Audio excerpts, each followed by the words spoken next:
Okay, in this podcast, we're going to look at classifying matter, and we're essentially just going to learn a lot of different definitions about how exactly we can divide up matter into the different substances that it actually is. The first thing off is that air is an example of matter. Air takes up space and has mass. We can't feel the mass because we live in it, but it does have mass.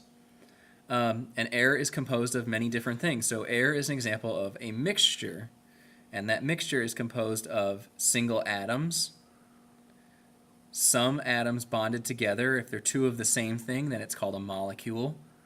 And some of those are things that have More than one atom. more than one type of atom bonded together, and those are called compounds. They're different. There's a red one and there's two white ones. All right, let's just define these, trying to classify them. The first one you're going to get, you either are going to have something that is an atom or a molecule. And we're going to be drawing pictures like this, so pay attention to the different types. Atoms, you have a single unit all by itself, and molecules are multiple ones bonded together. So in a molecule, it could be the exact same atom bonded with itself, or it could be two different atoms. In this picture, it's an example of two different atoms. Yeah, so molecule just means more than one.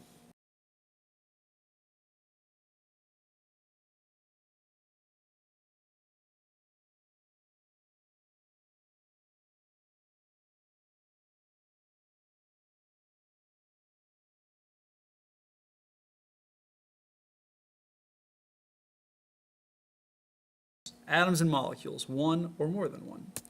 We also have elements and compounds. Now this has to do with the type of atoms, not necessarily how many there are. Elements are made up of one type. They can be by themselves, like hydrogen, oxygen, and carbon. They're all just single pieces of matter. Or you can have three oxygens together. They're all the same type. It's just another form of oxygen. And then They're all together. we have compounds, and compounds are always molecules, and they're made up of two or more different types of atoms. So remember, our definition of a molecule is two or more atoms bonded together. Well, this is a special circumstance of a molecule, essentially, where you've got two or more different types of atoms bonded together. So in this example here, there's an oxygen and a carbon bonded together, and that gives us carbon monoxide, which most of you should know by now is a deadly gas that we cannot breathe. This one, oxygen and carbon bonded together to another oxygen. That makes carbon dioxide. We've got water there, and then there's hydrogen peroxide. But you can just see different types. All four of those compounds are molecules because there's more than one atom. They are also compounds because they're different. The elements, they're made up of one type, so they're all elements, but they can be atoms if they're alone or molecules if they're combined. Just working definitions of those four things. And then you can take those four different things, atoms, molecules, elements, and compounds, and mix them together. Or you could have a set of them that are completely by themselves. You get pure substances and mixtures. So pure substance is basically a substance that's made up of just one type of matter. So it could be an element or a compound. Yeah, not one type of element, but one type of matter. So our examples over here, gold, made up of just gold atoms, all closely packed together, and you get gold. and those are atoms and elements. But the other one, this is water. You can have pure water. Water is a compound. You can have a pure compound if there is only water in it and nothing else. You're looking at a bigger group, all water, nothing else. Or dry ice, all carbon dioxide, nothing else. It is pure carbon dioxide. It is a pure compound. And then we also have mixtures. Mixtures are a substance that's made up of multiple types of matter and has variable composition, so there's more than one thing in there. This is an example of your pure substance gold. And then over here, we get 18 karat gold. So what's the difference?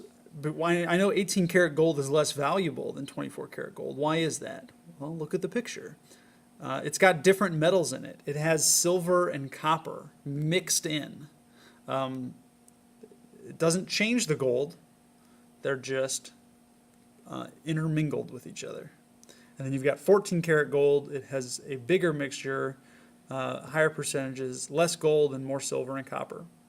So atoms, molecules, elements, compounds, pure substances, and mixtures. They all kind of come in little sets. And then finally, within mixtures, we can talk about if you have some things that are combined together, how evenly they are combined, how well they are mixed. There's two different types, a heterogeneous mixture and a homogeneous mixture. And if you think back really hard to when you learn some stuff in English, which I know it's hard to imagine you actually learn stuff in English, but the Greek prefixes, hetero and homo. Hetero means different. Homo means same. Yes. So you can look at how they're distributed. Heterogeneous is not evenly distributed. It is different. Different parts of the solution look different than other parts of the solution. Here you've got a lot of zinc on the bottom. You've got some chlorine kind of around, hydrogens in the middle. There's one little zinc on the side, but it doesn't look the same everywhere. Go down to the bottom, it's homogeneous. It looks the same everywhere. If you look at the top corner, it's going to look similar. It does not have to look exact. Similar to the bottom corner. It just looks like it's mixed well. The same everywhere, homogeneous.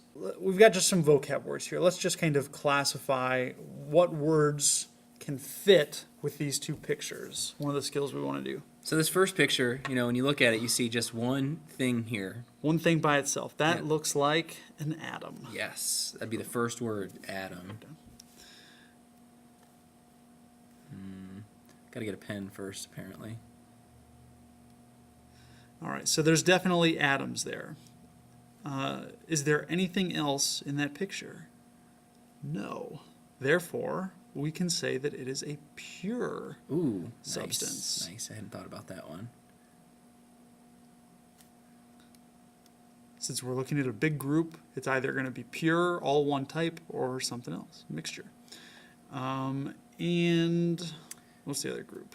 If it's just a single atom by itself, it's either going to be an element or a compound, and if it's just an atom by itself, then it has to be an element. Just a pure element. It's not combined, not bonded to anything else. So atom, it's a pure substance, and it's an element. So we got three bullets there. The bottom one there, I definitely have more than one thing, and they're not combined with each other, so we're going to call that a mixture. Yeah. But now look at the different parts of the mixture. What is it made up of? Well, it looks like it's definitely made up of two different types of atoms. Okay, so there's atoms. It's a mixture of atoms. And there's no molecules. So there's no compounds. Yep. But those atoms, since they're by themselves, they are still elements. So there's elements in there too. And since it's a mixture, even though the atoms are there by themselves and not combined with anything else, it's not a pure substance. No. Because sometimes people get confused there and they say, oh, well, there's an atom there and there's an atom there. They're pure atoms, so it's a pure substance. Not the case. It's still a mixture. There's still the two different types of atoms mixed together. And that's all we're trying to do is just classify different types to distinguish them from one another. Is this mixture, what type is it, though? Is it heterogeneous or homogeneous? I'm going to say that looks the same everywhere, and that is homogeneous.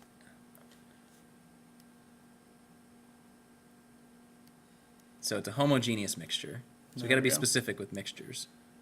Awesome.